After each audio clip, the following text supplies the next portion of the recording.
I remember my grandma sitting stuff on top of that thing that had to weigh and my grandma was little. She'd pick up 1,000-pound blocks and set it on that thing, and it still worked.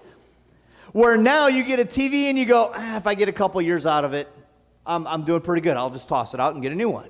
We've become disposable in everything.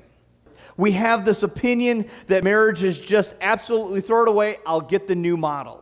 Oh, she's driving me crazy. Oh, he's nuts. I'll throw him away and I'll get the new model. Now, trust me when you're well enough to know that I am divorced. I have been divorced. Divorce is ugly business. Divorce, you don't walk outside divorce and go, whoo, that was awesome.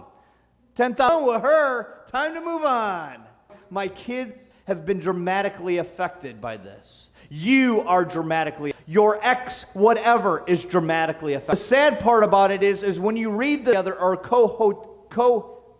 cohabitating, I struggled with this yesterday, all day yesterday in my mind, so I wouldn't mess that up. We're just, it's of disposable. Some of the study is actually living together is on the rise. Do what feels good. Don't worry about if it doesn't work out. Dump them and move on. Marriage has lost its zeal, and you're a sinner too. Today I want us to look at that, and I want us to understand that as ugly and horrible as divorce is, it is something that you will live with the rest of your life if you are the divorce, whether you're the victim or just two people that couldn't decide long anymore. It's not pretty.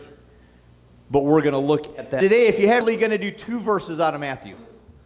Now, uses means less. Not today.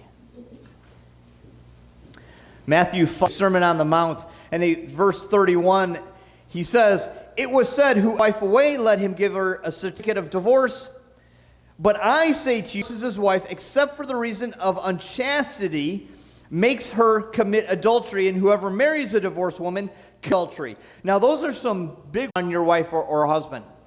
Unchastity is lifestyle. That they have, the Greek word in there is where we get our word fornication.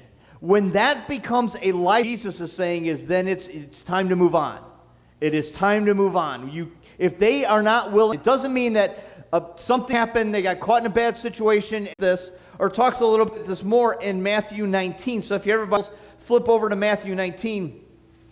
Now this thing is that, once again, it doesn't matter where Jesus is at. It seems like somebody is always trying to get him, always trying to ding him, always trying to mess him up, right? So here we have the Sadducees and the Pharisees, and they're trying to do it again. Verse 3 of the Pharisees came to Jesus, testing him, "Is it lawful for a man to divorce his wife for any reason at all?" So if we were to go back to Genesis 1 and Genesis 2, where it talks about marriage and then it talks about divorce, where Moses says you may give her a certificate of divorce and send her, it was because of the people themselves.